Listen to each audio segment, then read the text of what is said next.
This program is brought to you by Link TV for educational and non-commercial use only.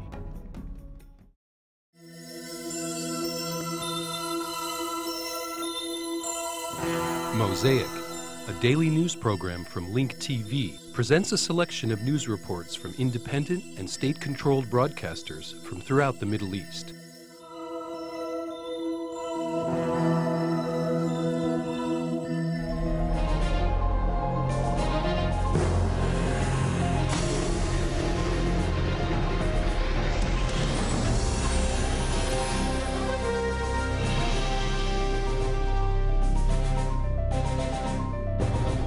Hamas said that Israel arrested 10 of its leaders this morning in the West Bank. Nasser al-Din al-Sha'ir, the deputy prime minister of the former Palestinian government, was among them. The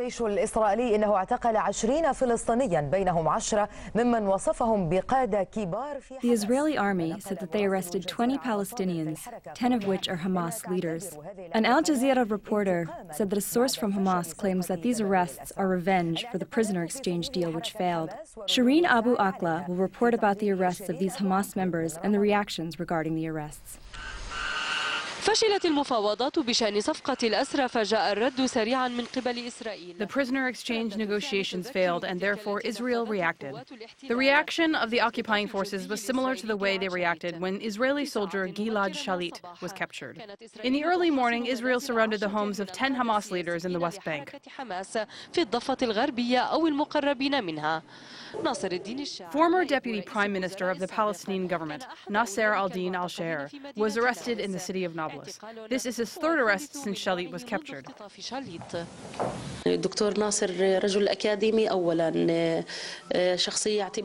Dr. Nasser is an academic and a prominent figure. He is one of those people who attempts to unite the different Palestinian points of view. His arrest came as a surprise. They also arrested Al-Sheikh Adnan Assef, one of the leaders of Hamas, along with 4 other parliament members who are Ayman Daragma, Azam Salab, Nizar Ramadan, and Khalid Tafish. The number of Hamas parliament members who were arrested has reached 39. Hamas considers this step as Israel's attempt to pressure Hamas to end the issue of Shalit. This is a dangerous escalation. We place the blame on the Israeli enemy for all the dangerous developments that have to do with the prisoner exchange deal. We assure you that all of these Israeli attempts will not force Hamas to pull back. Instead, it will make Hamas more committed. وبررت إسرائيل الاعتقال باستهداف شخصيات تعمل على إعادة تنظيم قوة حركة. Israel has justified the arrests by claiming that these leaders are working to reorganize Hamas forces in the area. The Israeli prime minister, who resigned, laid responsibility on Hamas for the failure of the prisoner exchange deal. He created a committee that was headed by the Minister of Justice, which determines the terms of incarceration imposed upon the imprisoned members of Hamas. This punishment will not allow the prisoners to have access to TVs or the radio. It will not allow them an education nor have any visitors. The Palestinians describe this as the behavior of a gang who captures a huge group of people and holds them hostage. The politics of collective punishment is Israel's perfected method to punish the Palestinians. However, the Palestinians have gotten used to this because every time Israel fails to accomplish one of their goals, they do the same thing. The strange thing is that Israel is committed to terms of incarceration that have failed again and again. Shireen Abu Akleh, Al Jazeera, from occupied Ramallah. Shireen Abu Akleh, Al Jazeera, Ramallah المحتلة.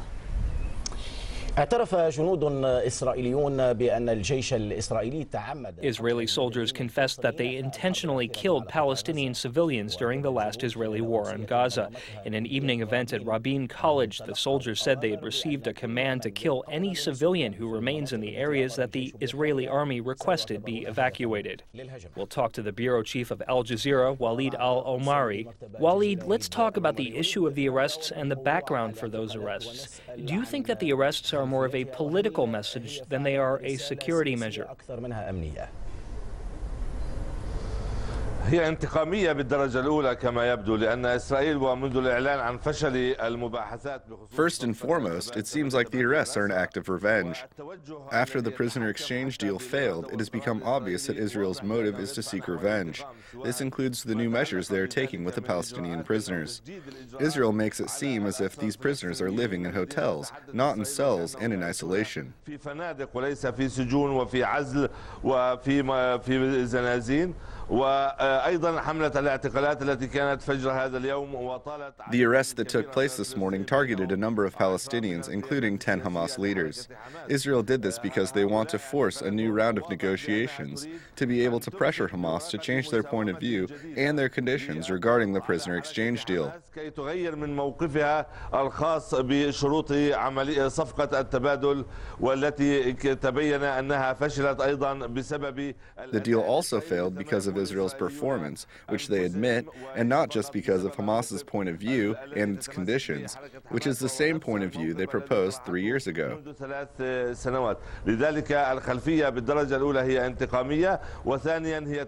The first reason for these arrests is revenge, and the second one is because Israel wants new negotiations to enable them to pressure Hamas, whether the negotiations are to be held with the current Israeli government or the incoming one.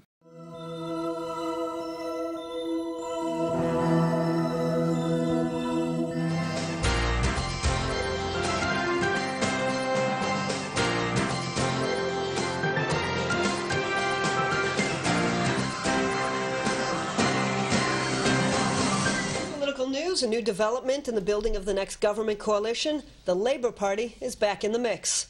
While the 4-week deadline to form the next government expires Sunday afternoon, it appears that Prime Minister-designate Benjamin Netanyahu will have to ask President Shimon Peres for a 2-week extension. IBA's Eli Wogeleinter has the details. Just when it seemed that Benjamin Netanyahu was on the brink of presenting his government, a new push to include Labour has put that coalition on hold. Party leader Ehud Barak is urging his party to seriously consider the offer to join the government. The security, political, financial, and social challenges the country faces require Labour to seriously consider Netanyahu's invitation. Barak's office quoted him as saying, "The majority of Israel's citizens and Labour voters want to see the party take part in the country's leadership." Labour Secretary General Eitan Kabul announced that the party convention to decide whether the party joins the government will be held on Tuesday. Between now and then, Barak will work hard to persuade Labour MKs and activists that joining Netanyahu's government is in the best interests of both the country and the party. But the road will prove tough going. MKs Ofer Paz-Pines, Eitan Kabul, Amir Peretz, Sheli Yachimovich, and Yuli Tamir have vowed to defeat his proposal. Social Affairs Minister Isaac Herzog and MKs Avishai Braverman, Orit Noked, and Daniel Ben-Simon have also expressed opposition to joining the coalition, but Barak's associates believe they will end up supporting the proposal. Sources close to Barak expressed confidence that he will pass the proposal, albeit by a small margin.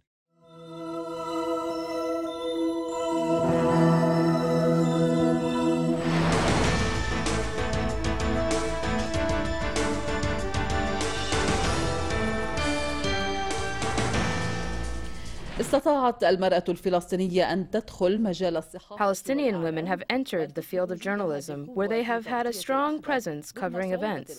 Despite the difficult conditions in the Gaza Strip, women have been able to overcome these difficulties and work alongside their male counterparts in harsh conditions due to the siege and the war. على الرغم من المخاطر التي يتعرض لها الممارسون لمهنة الصحافة. Despite the dangers that media professionals face in the Gaza Strip, which is the target of the occupation, Palestinian women have entered this field with force. They have been able to achieve notable successes. The Aqsa satellite channel is one of the institutions that has given women this opportunity. The channel was faced with more work to show the reality on the ground after the channel's headquarters was bombed. The greatest incentive for me is to work with members and teams that agitate the occupation, agitate Zionist institutions, and agitate the enemy of the Arab and Islamic people, which are America and Israel. This is our greatest incentive. Thus, we insist on working. The female journalists who covered the last war did not only face difficulty getting the work, but also faced difficulty controlling their emotions when witnessing difficult scenes. No doubt, we covered the events that took place in Gaza with sensitivity. Women covered it with sensitivity and emotion from a female perspective.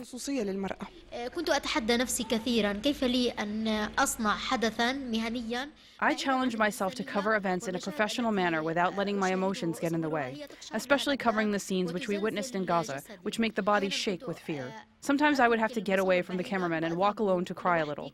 Then I would dry my eyes so that no one could tell. For Palestinian female journalists, their commitment to Islamic morals and dress codes are not a barrier when covering the issues, even if they are sensitive topics. Commitment to one's religion does not affect the journalist's ability to present the reality in an objective manner. No matter how provocative the issue may be, the important thing is that the subject is covered pragmatically and does not compromise a woman's honor or ethics. The results achieved by women in the media represent a unique move in the eyes of the Palestinian public. Female Palestinian journalists and media professionals add to the diversity of the Palestinian press. They have worked and carried out their role while maintaining their presence. In the future, I think they will have even more success and rewards. Palestinian women have been able to enter a difficult profession and have competed with men to report the events that have taken place in the Gaza Strip, despite the fact that many women throughout the world cannot even look at these images. Mohammed Rafiq, Al-Alam, Gaza, Palestine.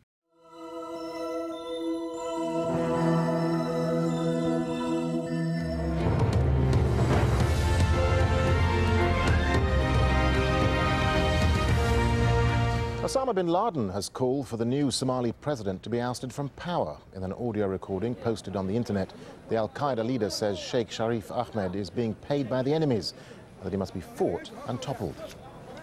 As a result of the influence of U.S. envoy to Kenya, he deviated and defected, and agreed to mix man-made laws with Islamic laws in forming the National Unity Government. His act is nothing short of sacrilege and blasphemy, which renders him a defector. How can anyone believe that yesterday's religious enemies are today's allies?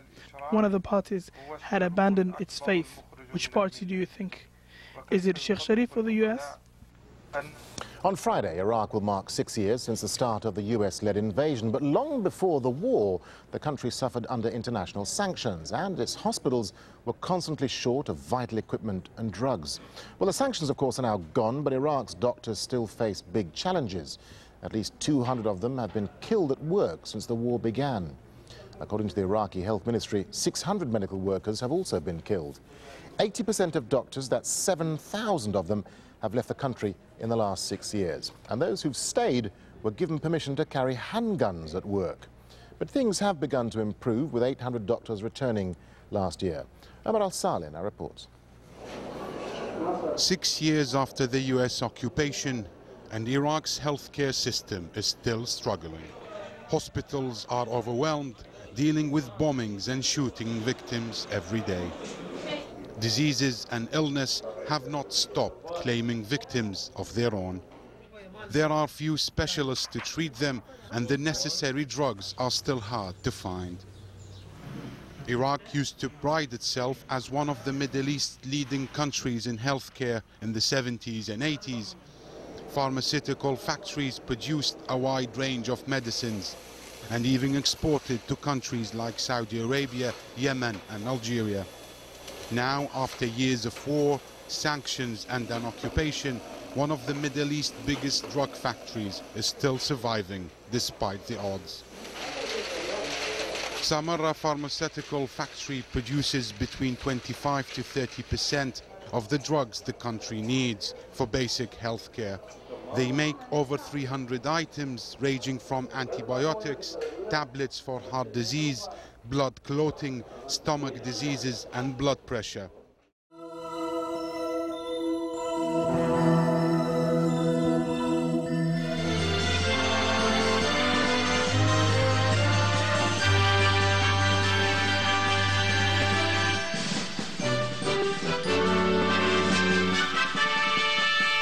To Iraqis who are poor, garbage is not something repulsive. They sit amid the rotting mounds of trash looking for something of value to sell. Miriam and Janan are two young Iraqi sisters who, along with their family, are making a living by collecting and selling empty aluminum cans and other household refuse dumped in garbage slums around Baghdad. With the little money they earn, they buy food and medicine for their ailing father and elderly mother. Haidar al-Abdi has the details in the following report. It's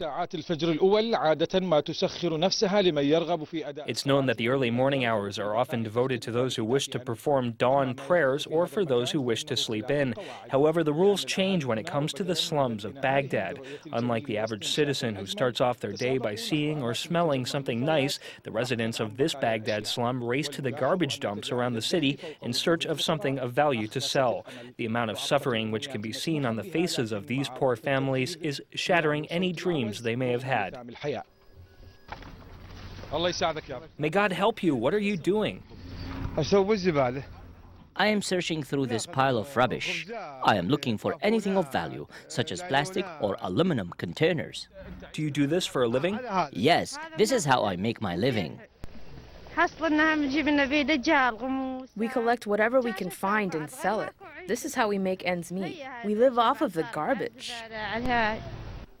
35-year-old Miriam and Janan are the daughters of an ailing father and an elderly mother. The family lives in a house that has 4 walls but no ceiling to help shelter them from the cold winters. The house also lacks proper accommodations and it does not have any running water or electricity. Miriam and Janan are being deprived of living a normal life. They wander the streets of Baghdad in a horse-drawn carriage looking for garbage dumps in search of anything of value to sell. I'm a displaced resident from Diyala. I don't have a home or a place to live. I'm in poor health. I have 2 daughters who operate a horse-drawn carriage. This is a very hard job for a girl to do. This is a boy's job, not a girl's job. We collect empty bottles and sell them, and we use our earnings to make ends meet. We wish to live a normal life, like other families. We've been wearing the same clothes for a year. We ask God to save and help us. Unlike many women who wish to buy elegant clothes, fancy perfumes, or jewels, Miriam and Janan don't even have a mirror in their home. All they wish for is a source of income that will help them to make ends meet away from the garbage dump. From Baghdad, Haidar al-Abudi, Iraqiya. Al-Iraqiya.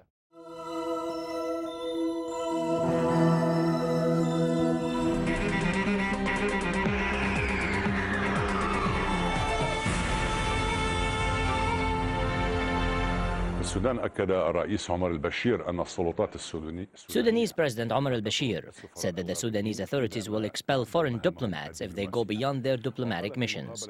In an interview with an Egyptian newspaper, he said that Sudan only expelled 12 foreign organizations that were involved in gathering intelligence information about Sudan.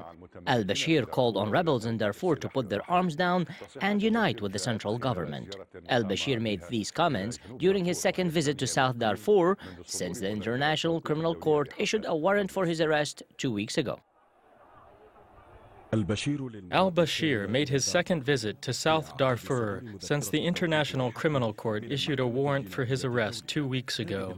During his visit, he was welcomed by tribal knights riding their horses who vowed to help the Sudanese government defend Darfur.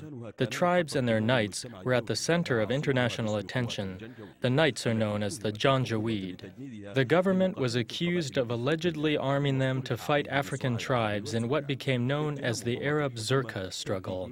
The government, however, has denied this accusations on many occasions. The tribal leaders acknowledge that there is an ongoing struggle, but they describe it differently. The Knights of Janjaweed have tried to undermine Sudan's achievements in the areas of construction, development, and Islam. There are problems, but they're internal tribal problems. The government didn't cause them. At the end of the day, as Sudanese citizens, we must solve our own problems. The Sudanese president renewed his calls for the residents of Darfur to sit at the negotiation table to solve their own problems. We must fear God and stop these problems. There is no reason for us to kill each other. Are there any reasons for this? Is it worth it to kill each other over a piece of land, grazing field, or a farm? Is this worth killing each other? The Knights of the Southern Darfur tribes have declared their support of President Bashir.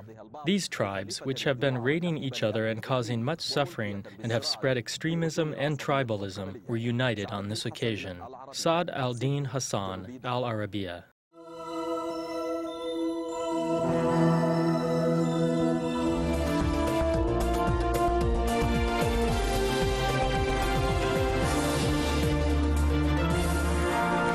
خطاب متلفز وبلهجة لم تخلو من الانتقادات الصارمة لممارسات. In a televised speech yesterday evening, the Kuwaiti Emir Sheikh Sabah Ahmad Al-Sabah announced his decision to dissolve the parliament and hold early elections.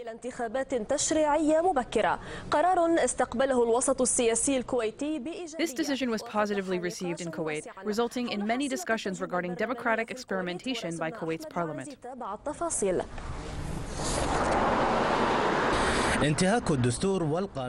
Violating the constitution, surpassing their jurisdiction, failing to hold dialogue, and showing off were some of the harsh words used by the Kuwaiti emir in his speech to the Kuwaiti public.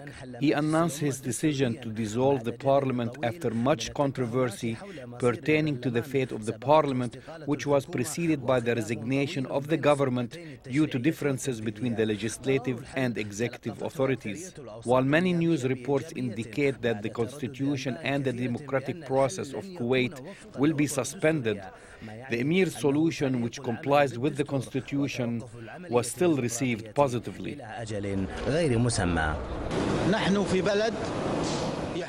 We live in a country that adheres to the constitution. The Emir who is leading us, with his wisdom, has managed to solve the problems of others. Some believe that the dilemma of the Prime Minister's position will be resolved by allocating the duties of the Prime Minister to the Crown Prince as a precautionary measure to avoid the situation that happened when the former Parliament demanded that the former Prime Minister be questioned. The former Prime Minister, Sheikh Nasser al-Muhammad, was called for questioning 3 times since he took office less than 2 months ago. There was an agreement that the responsibilities of the Prime Minister's office will be allocated to the Crown Prince Sheikh Nawaf al-Ahmed. It seems that this is one of the solutions that the ruling family and His Highness the Emir may use to decrease resentment among the population. 5 governments and 3 parliaments were dissolved in accordance with the constitution in less than 3 years. The frustrated Kuwaiti public has a great deal of political resentment. They are looking for political stability so that their country can get out of this hole. The final word is now in the hands of the Kuwaiti people, who will vote for their new parliament members. The new Kuwaiti government will have many challenges in dealing with the new parliament. Tomorrow is only around the corner. Ahmed Al-Inaizi, Dubai Television, Kuwait. The Kuwaiti Emir, Sheikh Ahmad Al-Sabah, has announced his decision to dissolve the parliament and has called for early parliamentary elections. He reiterated that he was forced to make this decision due to what he called a misrepresentation of Kuwaiti democracy in reference to the practices of the former Kuwaiti parliament members.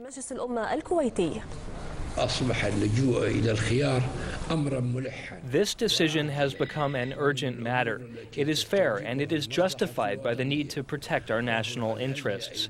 This decision entails dissolving the parliament in accordance with Article 107 of the Constitution. الدستور ودعوة الشعب الكويتي إلى انتخاب مجلس النيابي جديد. I call on the Kuwaiti people to hold early elections to vote for a new parliament that can carry out the burden of protecting the country and its sovereignty. A parliament that can take on the responsibilities of developing the country with a spirit of cooperation between the legislative and executive branches.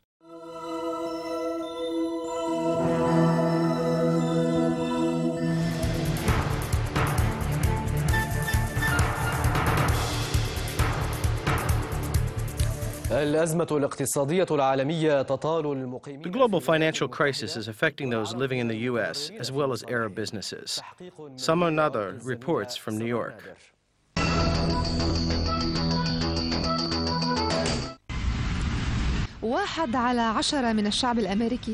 Approximately 1 out of every 10 Americans has become unemployed as a result of the financial crisis.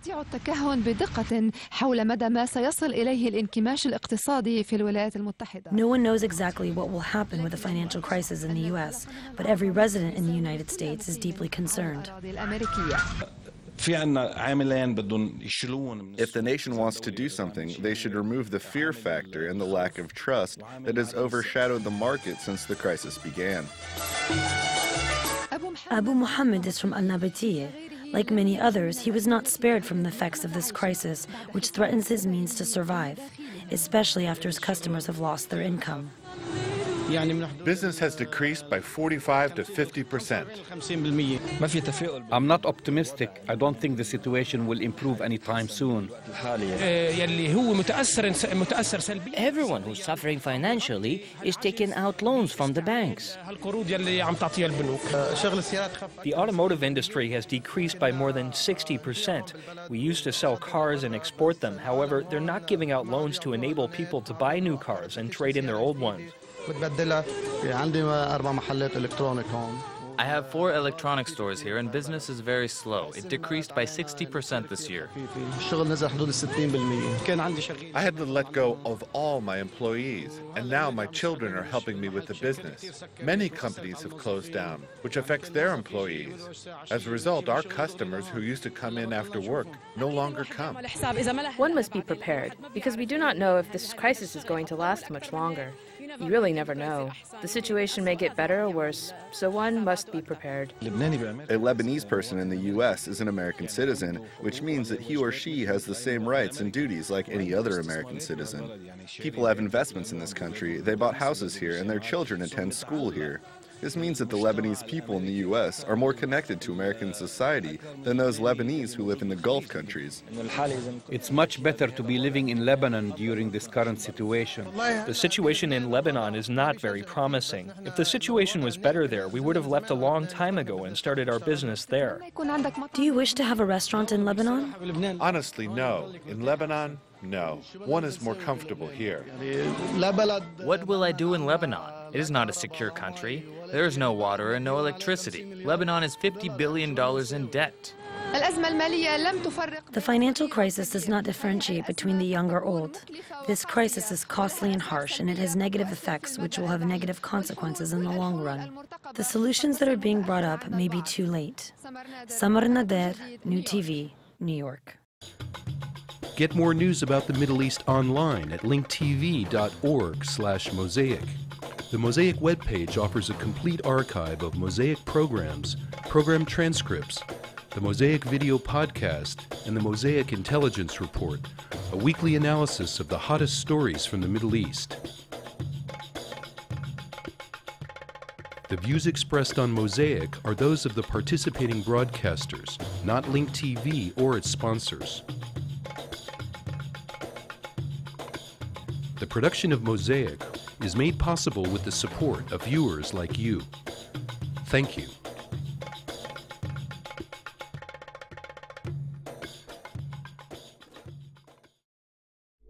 This program was brought to you by Link TV for educational and non-commercial use only. Link TV is the only U.S. television network devoted to global and national news, with uncompromising documentaries and diverse cultural programs. Programs which connect you to the world.